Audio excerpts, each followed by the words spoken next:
Hey guys, hey Slade, grade level collect. Hey, nice to meet you. Not Vsauce, Slade. Um, another video. Going through my good old list. I just wanted to get some more stuff out of the way, just to not rant, but just talk about how the move was, what's going on in the collectible scene, what's going on with my company. And if I'm closing up shop, oh no, or am I just going to stay here for the long haul? The second one's probably the case. But for starters, hey, my name is Slade. If this is your first video, I run Grade Level Collectibles. Welcome. I do the eBay store, Grade Level Collectibles, as well as I do a lot of conventions and everything. But nice to meet you. I talked about collectibles, talked about Pokemon mainly.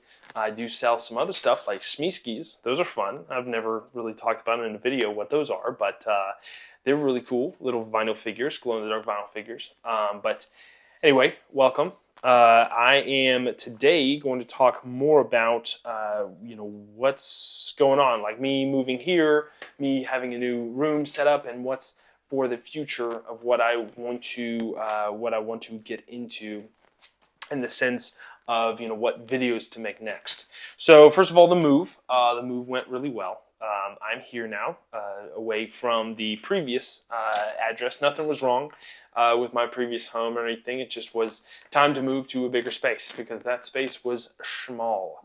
It was definitely small, and so we had a good time moving out of that and moving here, only about like an hour away from that other address. So we have had some fun time unpacking, or packing up and then unpacking everything.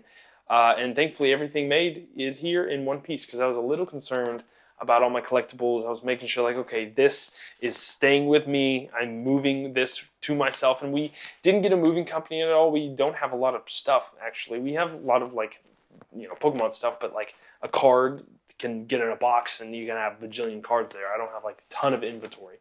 But we pretty much just like rented a Home Depot U-Haul and moved it out of there, moved over here, and we've just been going through. We're still renting, which is fun. We don't know what's going to happen in the next 6 months, year, so we're kind of renting for 2 years, and we are kind of going from there.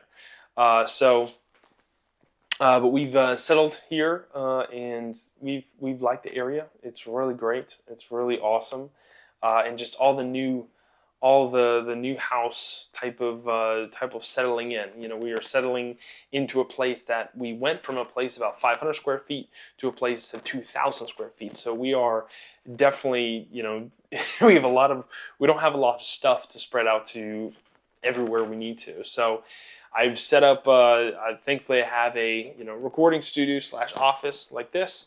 Also I have downstairs my storage, and that's where I pack up a whole bunch of stuff. I'll probably do a video. I haven't done a video of packing up stuff before, which is actually kind of what I wanted. One of the videos I wanted to do was like, hey, this is how I pack stuff. If you haven't bought from me before, this is kind of like the standard of what I do, how to protect my slabs, how to protect my cards, shipping to you guys. I've made, and I'm a huge numbers guy. I'm an analytics guy, and so I love like calculating all the gross margin and all that, the profit and everything. But another aspect of it, what I love to calculate, is how many different states and countries have actually sent my stuff to. So how far wide is my collection, quote unquote, my cards that I've came through my collection and went out, how far are they reaching? And I've had cards go from, I sent cards to Germany, to Japan, to Switzerland, to the Netherlands, to here in the United States. But like I think probably 45 out of 50 states I've touched with all the packages. But anyway, that's for another day. I think in the coming future I will do a video of me packing up stuff, because I know that some people may find that interesting, as well as some people may like, okay, how do I actually ship my card that won't have any damage on it? It won't cause any damage, because there's nothing worse. There's nothing worse than shipping your card that you took good care of, and then someone just runs it over, or someone steps on it or drops it or whatever, and you only have it in a bubble mailer. and then it cracks, and then like the person's like, oh, what the crap? There's a crack in it. I'm sending it back and getting a refund. Now you're out of the money. You have to pay a little money to eBay, as well as you have a cracked slab. So nothing worse, especially in this hobby. But anyway, the move was good. Set up my storage in my office. It went well. And the one other thing that has been new, and I've been kind of dealing with a little bit more, my work-life balance. That's been good. That's been good. Me and my wife have 2 different jobs. We drive to 2 different areas.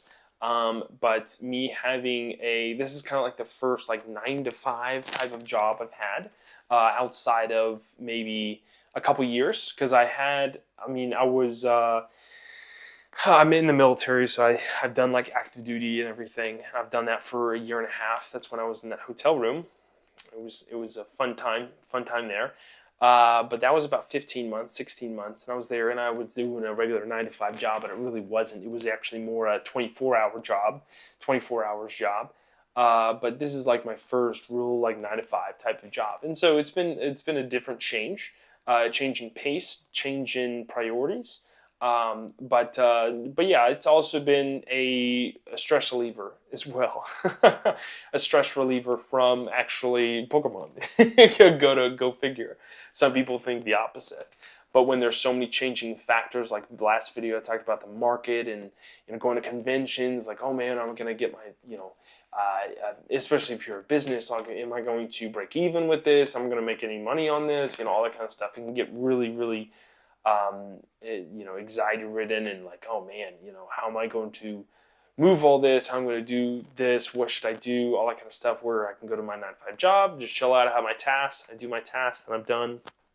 It's what I like. And at the end of the day, I am analytically minded, and so when I get my tasks done, or when I'm in the realm of finance, number crunching and all that kind of stuff, and when I do my tasks and do it well and it's done, it's like, whew, that felt good. And then I come home, relax, look at some Pokemon content, maybe make some Pokemon content my own, and yeah, it's been really fun. It's been really fun, honestly, and in setting up my career as well, my future projection with career, because my future progression is not really projection.